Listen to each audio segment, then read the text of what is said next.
guys, what's going on? The Comics Kid 2099 here. Welcome to day 26 of the 365-day graphic novel review challenge. I have been talking about Brian Lee O'Malley's Scott Pilgrim series from Oni Press for the last several days, and I want to continue doing that today by talking about Volume 5 of this series, Scott Pilgrim versus the Universe. This really feels like Part 2 in a story that began in Volume 4. And that's really weird because this is part of a series, but Volumes 1, 2, and 3, I really feel like they actually stood alone, whereas Volume 4 is setting up some stuff that's paid off in this volume. And so you can read Volume 4 and 5, and it really feels like you're just reading one really long story, but with a couple of different enemies. Volume 4 had Ramona's ex-girlfriend, who's the half-ninja. This volume has the twins, who are robotics masters, and they are fighting Scott periodically throughout this entire book. Similar to Volume 4 and some of the earlier volumes, we don't spend a heck of a lot of time with Scott fighting these guys, although this volume does do something pretty brilliant, I think, that allows this volume to stretch these bad guys out throughout the rest of this book. These guys are robot masters, so every time they show up, there's a robot that fights Scott instead of them actually having to get their hands dirty. So they actually get to show up 3 or 4 times before the big final battle, which would have only taken up like 20% of the book. So I like that we get to see more of their conflict with Scott.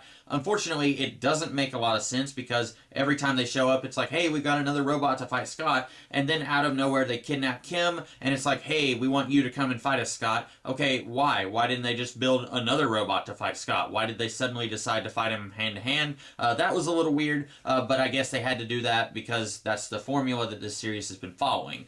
Some of the other stuff that this volume picks up on that was set up in the previous volume, Ramona Flowers being a total jerk. In this volume, the twins, they keep telling Scott how much of an awful person that Ramona is, and that's part of the reason why the League of Evil Exes was even formed, is because a lot of these guys have beef with Ramona, and they're saying that Ramona cheated on them. And Ramona is kind of mad at Scott because he cheated on knives with Ramona.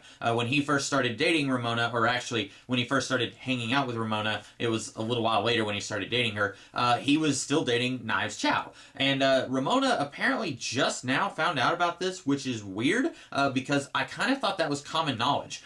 In either this volume or the previous volume, Ramona is talking about things that she likes about Scott, and she says, you know, he's a great person, he's really nice and kind, and I was thinking, really? Are we talking about the same Scott? And I will say that I hated Scott a lot more in the first couple of volumes. It wasn't until Volume 3 where I actively stopped hating Scott. I actually came to like him a little bit in Volume 3. I felt like he became a better person. Volume 4, it's not that he went back to being a bad person, but he wasn't really doing anything that made me like him a lot either, if that makes any sense. But it's weird that Ramona, it took her this long to figure out that he cheated on Knives, and she's like really upset about that, and then she's like really passive-aggressively upset that Scott was able to so fast get over Envy Adams, and he says, that wasn't fast, that was 2 years ago. And then she's acting like, yeah, I guess, implying that she's still got a thing for Gideon, even though that was a really long time ago, and she's really upset that Scott is able to get over his ex-girlfriend so fast.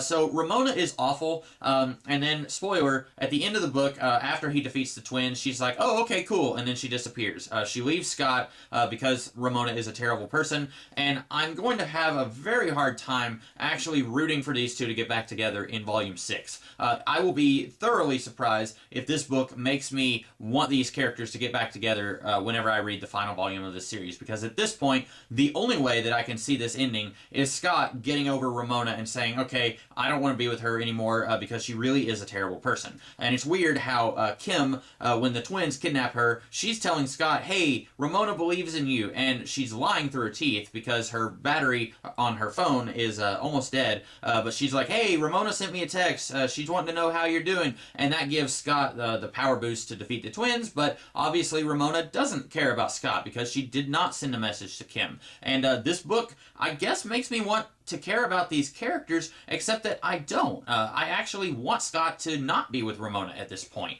And I feel like if I went back and reread the earlier volumes, there would be hints of how awful of a character Ramona is early on. But right now, it's coming to the forefront in a big way in volumes 4 and 5. And I'm just now noticing it here.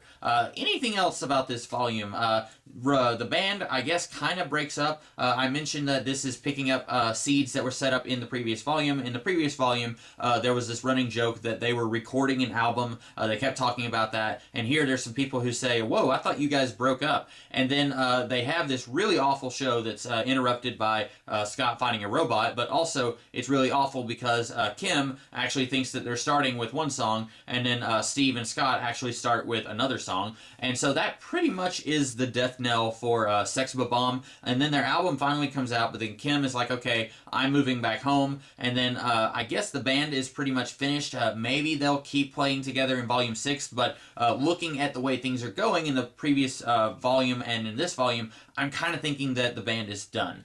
So this really is a dark period in Scott's life. Ramona leaves him.